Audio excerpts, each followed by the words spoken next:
The story of moth and flame, or moths and the flame, it comes from this particular branch of the Islamic tradition called Sufism. It's very much like the Christian Desert Fathers. You know, you have Christians and then you have Christian Desert Fathers who want to imitate Christ both in body and soul. And so the first category of Christians are just Christians in name. The second category of Christians, they're very, very, very different.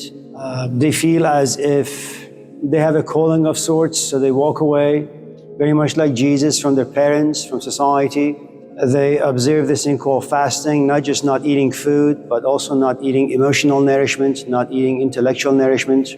And they take shelter under, it's a title of a book. No one knows who the author is. It's called The Cloud of Unknowing. Now, the interesting aspect about this particular book, or the title, The Cloud of Unknowing, is first, none of us in this class enjoy being under a cloud. Cloud blocks the sun, it keeps you from warmth, from light, and so your body doesn't really enjoy being cold and being frozen. And then unknowing has to do with the fact that if you examine human life from the dawn of history, we've really only been pursuing power. Power over other people, power over nature, power over ourselves. And so this idea of being in the unknown, being in the dark, is a very traumatic experience. It's like you're in a relationship and all of a sudden your companion after 5 or 6 or 10 years or 10 months comes to you and says, I've never loved you. In fact, he or she is my true companion. And all of a sudden the foundation you built your life on, your identity, your meaning, your purpose, it just falls apart. And what you have in the Christian Desert Fathers is that they enjoy being under the cloud of unknowing. So Sufism is very much like that. There are people who are Muslim in name, and there are governments in name of Islam and Islamic tradition, what we call theocracy. And then there are those who kind of look at life, examine it and say, maybe it doesn't really have much worth and value. Life is short, time is limited, desires are plentiful, but I want to pick and choose the desires that best serve me. And so what you have in the story of moths and the flame, what you have are 4 different categories of people. And I suppose it could relate to this class, it could relate really to all of life. So you have a king moth. I suppose you could consider the king moth to be someone with a good amount of authority, wisdom, experience. It's kind of like a god, you know, who wants to test to see who is going to be worthy of carrying a certain type of a cross. You know, let's just say you have cancer, or I have cancer, and you want to know if your kids are mature enough to know what to do with the money you're going to leave behind for them. Or let's just say you give each a $20 bill. One goes and smokes it away, one goes and porns it away, the other goes and, I don't know, buys a bike, and the other saves it. And even though you like your kids, maybe even love them if you're that unlucky, what you say to yourself is, well, the first one who smoked it away is not really worthy of my inheritance. Neither is the second one. The third one's okay, a bicycle is not a bad thing. But the fourth one, he knows the value of money, he knows the value of work, of effort, of blood, of sweat, of the dangerousness of poverty, for example. So I'll just give it to him. And for those of you who like to ask a lot of questions in this class, other classes, for those of you who like to read books, for those of you who like to think, for those of you who think that, I don't know, your position in life have any value, I'm sure it does for you. The story kind of removes some of the assumptions, fallacies of thinking and being. So this particular king or moth or elder chooses 4 moths or 4 students. He says, listen, and one of the things about moths is that, for those of you who have ever observed a moth flying around, is that for some odd, strange, cursed reason, they're always going to be attracted towards light or flame. And the problem with fire is that once the moth gets very, very close, it'll just die. You know, and that's a funny thing, that, you know, you're quacking around, you have your life, you have your wife or husband or kids, and all of a sudden a fire appears in your life. Whether it's a quest to get to know yourself, whether it's you have found another companion, that your tradition says, no, you shouldn't do that, but you follow it nevertheless. Maybe you're in the last couple of years of your MD program, but all of a sudden you have found business or accounting very, very, very pleasurable, enjoyable, and you got to be nuts for that, you know. But the point is, you walk away because again, for some magical, strange reason, fire seems to be very attractive. Now, one of the things about us human beings, it doesn't matter who you are, what your skin color is, and what your age is. You can't escape being attracted to fire. And fire can be a whole host of things. It doesn't need to be spiritual or intellectual. Fire can only be representative of desires. You can't survive without desires. Desire is the foundation of hope. Desire is the foundation of movement, being an engaged animal of any kind. You don't come to this class just for no good reason. You have a certain amount of hope. Even if you're bored, silly, and you're suicidal, well, you come to this class for hope. You don't want to think about suicide. You don't want to think about being a loser. You want to make something of your life. We are governed by desire. The very fact that we breathe, move, make any movement towards anything is an indication that we are hungry. We long, yearn for something. Now, the moth, though, the king moth, is not really interested in any type of a desire. He looks at the moths and says, I want you guys to go on a journey, and your journey is going to be towards fire. Go see what it is, discover what it is, feel what it is, taste what it is, and then come back and tell it to me. Now, I have no idea how that usually works out. All I know is that for many of us in this class, the most comfortable thing to do to understand something is look at it from far away. Take some notes. You know, it's like people asking me, can I take notes to this class, in this class? I say, yeah, you can take notes, but the notes are not going to do any good. First, you're taking notes on things that are being said to you by a 60-year-old man. I come from a different culture. I have a different set of experiences. You have no idea the intentions and where these ideas come from. All you do is just take notes. And what the hell do you do with these notes? You know, then you Americanize it. You inject the 18-year-old perspective on it.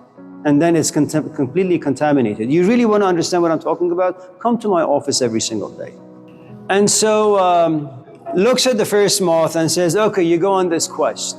Now, the other thing is, as you start any journey in life, any journey, it doesn't really matter.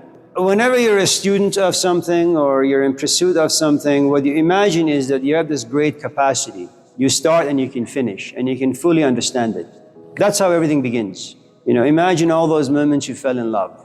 Imagine all those moments you walked on Telegraph and you saw some homeless kids and you said, you know what, I'm going to give them some money. You know, and after 5 minutes you realize, you know, you're running out of money and you don't want to give your money away to these people. So the first thing, again, you need to understand about yourself is that there is this assumption, imagination, that you have capacity for greatness. You go home, you watch Roger Federer play tennis, you watch Magnus Carlsen play chess, you watch Tiger Woods play golf, and you say, yes, I'm going to go buy myself a hockey stick and play golf.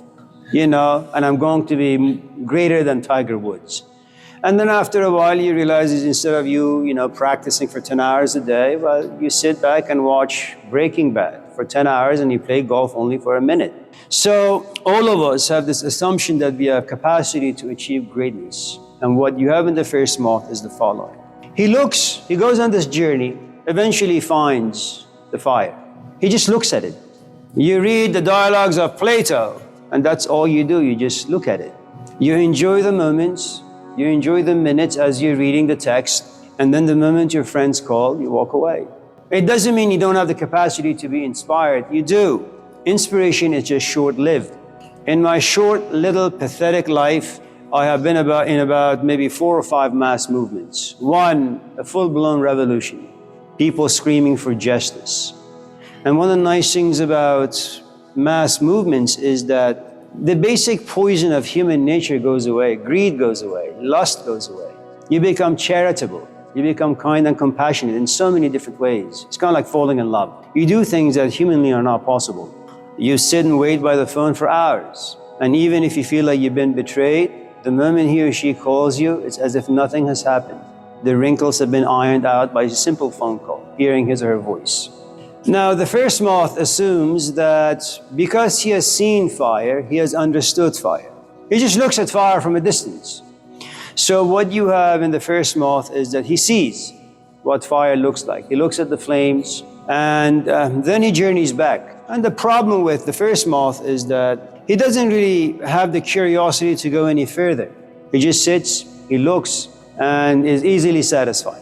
Now, there is a good amount of pain. I'm not going to dismiss that completely. There is a good amount of pain and longing and curiosity nevertheless, but it's really not sufficient for complete or at least a holistic understanding. So the moth goes back, looks at the king and says, I know what fire is. Now, the other thing I should probably say before going any further is that moths usually travel during night.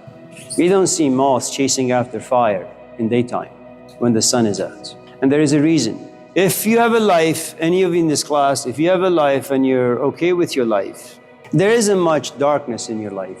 You have pursuits, you have purpose, you have identity, you have relevance. Is it true just as simply being a human being once in a while you get confused, you suffer anxiety, there is fear, there is dread? Sure. Is that enough to completely overhaul your psyche, get rid of your history, and put you, as it were, in the cloud of unknowing or under it? The answer is no. So the first task of being a moth is that there has to be a certain quality to you and to your life where you're just messed up. But you have to be messed up in a very, very specific way. Just because you're broken, it doesn't mean you're a moth. It just means you're broken. And the sort of fire you're looking for is not going to be perhaps maybe the fire of, say, someone who's always longed to have a father figure in their life. Maybe it's just to find, a good therapist who can listen, someone who can take care of. You're not looking for a Jesus Christ or a Socrates or a Plato or a Malcolm X. You're simply looking for a father figure. And that's not a bad thing.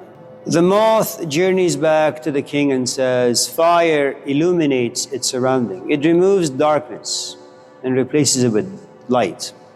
In Hinduism, a figure whose business is to remove darkness and bring about light, to remove confusion and bring about clarity. And they're usually called gurus, gu and ru, which means someone who takes away darkness or confusion and replaces it with something a bit more positive. Now, the best kind of teachers you ever find is they're usually invisible. They don't advertise. You can't see their faces. You can't see their names. You accidentally knock on their door and you just feel something about them, towards them.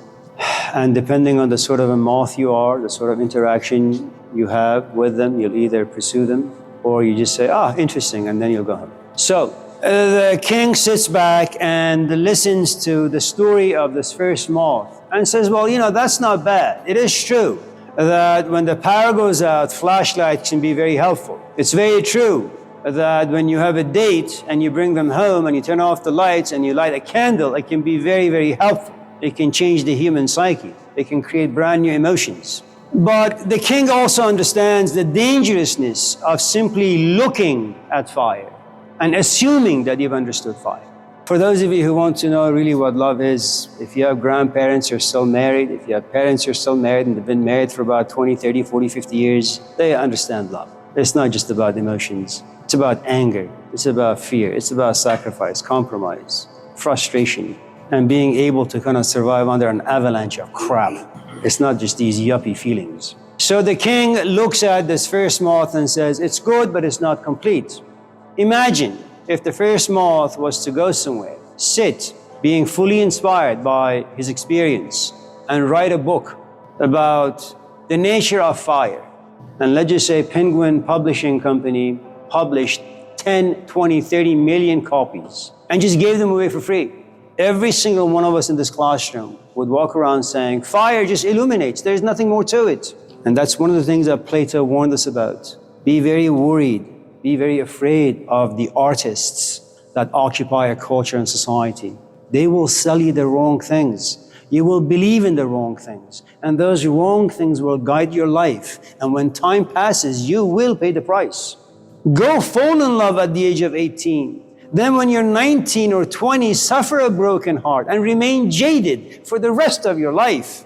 So being fearful of the power of a little understanding and a little knowledge, and that's what all of us have, little understanding and little knowledge, that ruins life, not only ours but others. And so the moth, the king moth, looks at this tiny little moth and says, I'm going to kill you. You don't deserve to live. But why? You're going to share your findings with other people. You're going to contaminate them. You're going to corrupt them.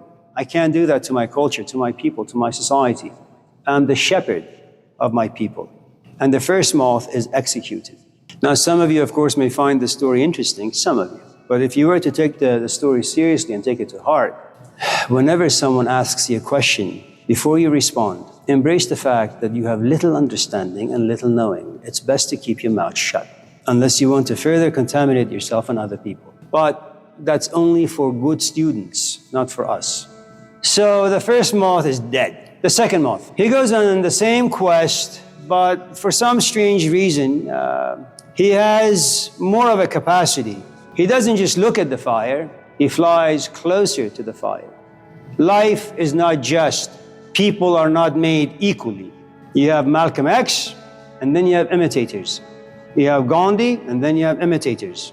Nothing wrong with that. At least you're not imitating Snoop Dogg or Britney Spears. You know, it's difficult to experience something new and like it, and know that this new experience goes against everything about your life. When the second moth experiences heat, he goes home. And while home, he feels that there is no heat, it's just coldness. He engages in conversation, but there is no inspiration, there is no heat. So every moth that returns gains a bit more information, a bit more experience, but the more information and the more experience contradict life. So goes before the king, and the king asks, so tell me about your journey. The first moth was right. Fire does illuminate, but he was wrong, or it was incomplete, because what the first moth missed is that fire also generates heat. But the king moth knows that this particular experience is also incomplete. Imagine if a book came out. Now remember, the first moth created a community and following, and 1 million people followed the path of the first moth. Fire only illuminates. The second moth is charismatic enough to have his own following. Now you have two camps. One camp only believes that fire illuminates. The second camp believes fire not only illuminates, but also generates heat. Now what you have in society is two completely opposite camps, and they're willing to destroy one another. I don't know how many of you in this class are familiar with the history of the New Testament, especially the four Gospels. You have four very different books, and the message in each very different, and the portrayal and image of Jesus in each very different. Imagine you're a community of Mark. There is no virgin birth in that book. Jesus doesn't say, I'm God, before Abraham I was, I am bread, I am light. He doesn't say any of that. You meet a man at the age of 30, but then you go forth and you look at the Gospel of Luke, and it's a very different story. Now, the people in the Gospel of Mark don't believe in virgin births, but the Gospel of Luke people believe in virgin births. Now what you have is a fight. This is what happens when your knowledge is incomplete. So you know what the king does? The king says, it's a good discovery by the second moth, but let me kill him as well. Incomplete information that can contaminate. The third moth goes away for whatever the reasons, another injustice of life, human biology, human psychology. Not only does the third moth experiences the illuminating fire, also experiences that the fire generates heat. In addition, has the capacity to get very close to fire. In fact, so close that his right wing is burnt and he no longer can fly straight. Imagine you have a journal and you write your most secretive stories in that journal, and you hide the journal in a vault under your mattress. And then by chance, your companion, your kid brother, your mom or your dad or someone, as they're cleaning your room, they see it, and human beings like Pandora are curious. They open it and they begin to read. For all these years, they have liked you. And they have liked you because they didn't know. And because they liked you, they would buy you flowers, they would take you to the movies, they would clean the house, vacuum, do this, do that. But now they've been exposed to something, and something about them has now burnt, damaged. They want to fly the way they've always fly, but they can no longer. They know too much, they see too much. And now every time they want to fly straight, they run into the wall. We are very lucky people that we are really not interested in anything very seriously. That we like to look, maybe once in a while feel the heat of the thing that we look at, but we don't want to get too close. It's a little too dangerous. Add to it the fact that with every new valuable experience. We're like women. You get pregnant with emotions, with ideas, with imagination. And we are social animals, not only because we need other people to build a building, but we are social animals because life puts emotions in us and we want to share those emotions. We want to share our bodies. We want to share our thoughts. But you come to realize that the more you experience, the more intense and valuable your experiences, the lonelier you get. Many in this class have experienced it. I mean, there can't be any experience more traumatic or more beautiful than love and the way it breaks you. And once in a while you want to talk about your brokenness with other people only to realize language is just far too crude. It's not designed to express things that are so layered with meaning and emotions and passions. Language is good for, where can I find milk? What's my grade? That's all that language can do. So again, for those of you who say, I really want to understand Plato, don't take yourself too seriously. You don't want to. There is wisdom to the saying, you can't love two masters. It's very true. You can't go to the fire, get burnt, and go back to your life and live an ordinary life. It doesn't work that way. Unless you just are a really, really good, self-deceiving human being, and that's okay. We all need to survive life in some shape or form. Goes back to the king and says, let me tell you what fire is. Illuminates, it's hot, and it burns you. The king says, no, wrong, kill him. Now that's a good teacher. You run away from fire because it's painful. We're not animals who enjoy pain. We like pleasure, but not pain. For those of you who have headaches once in a while, what do? Take a pill. For those of you who have unresolved histories, what do? Therapy. Whatever your issues are, you want them to be solved. We don't enjoy unresolved issues. None of us do. The fourth one goes away, sees light, sees heat, gets burnt. Dard bar man riz o darmanam makon chun ke dard tu z darman khoshtar ast. I've come to the fire, I've experienced it burning me, but despite the pain, there is something profoundly enjoyable about it. I want more. And so, unlike the previous three moths, this fourth and last moth goes inside the flame, gets consumed by the flame. And like all fairy tales, the moth comes out, but it's no longer a moth. It looks like a moth, but it really is fire. And doesn't inspire people to just look at fire, doesn't inspire people to only look at the fire and feel the heat, doesn't inspire people to only look at fire, experience the burn, but demands that people become consumed, fly into the fire. That's the only way change is possible. So now let me tell you, there are 4 students therefore. But remember how students are made. You live in the dark, meaninglessness, futility, doubts, confusion. Then you have 4 different kinds of students who have 4 different capacities. How? Why? No one knows. You don't go to the Laker game because you want to watch all the players. You only go there to watch LeBron James. 20 people on the court, your eyes only focus on LeBron. That's it. Why? How? Who the hell knows? It's magic and it's a curious thing, best to be left unknown. You also have 4 different kinds of teachers. You have a teacher who tells you what fire looks like, draws you a picture on the board, and you can see the flame dancing before your eyes. And the picture will inspire imagination, will inspire curiosities. You will go to the bookstore and buy books about fire. That's one kind of a teacher. But remember, that kind of a teacher was only the first kind of a student. He only had the capacity to go on this journey to a certain distance and only to look at the fire, nothing more. The second kind of a teacher is he or she is simply not satisfied with simply showing you fire. They will manipulate, they will coerce, they will play all sorts of tricks so that you could be inspired, you could desire to maybe just get a little bit closer. You can feel the heat. That when you go home, you think about this person or the idea. It's not leaving you alone. But the first two teachers do not have the tools to have you complete the journey, whatever the journey may be. Then you have another kind of a teacher, shows you what fire is, manipulates you into feeling what the fire does to your psyche a little bit, and then manipulates and exploits you a bit more, brainwashes you a bit more, and then you realize when you hang out with your friends, the only thing you talk about is philosophy. And your friends look at you and say, what happened to you? You used to be so much fun. You're so boring now.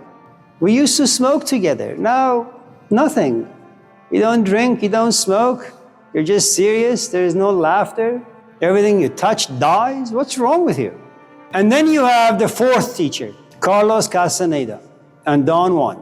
Looks at this old man, doesn't know why, doesn't know how, but he feels something. And out of nervousness, he just rambles on and on and on for 3, 4, 5, 6 hours. But goes home, you see, Carlos does, and says, I can't get rid of the image of this man. What has he done to me? Why do I think about him? And then he leaves his home in Los Angeles and goes in pursuit of finding this man, and eventually does. Spends some time with him and gets burnt, man. Can't focus on his life, can't focus on his relationships. He's afraid of his future, of his academic. And you know what he does? He looks at this man and says, you're too much, I can't do it, I'm out. But there is something inside Castaneda and says, it's not enough. Go back. You've rested enough. And you know what Castaneda does? Goes back after a year or two of absence, finds the man and works with him for the next few years. Now, let me tell you what a good teacher and a good student look like. Castaneda goes underground. There are lots of stories about him, fine. But you don't find interviews. You don't find YouTubes. You have lots of people saying lots of things about him, but Castaneda honors the verse in one of the Gospels. Do not give your jewels before swines, or throw your jewels before swines. Now, all of us in this class assume that we have something special. We don't. All we have are assumptions. Castaneda is a guy who's been there, who's done that, who's been in the fire. He doesn't just do drugs. He does drugs with the culture itself.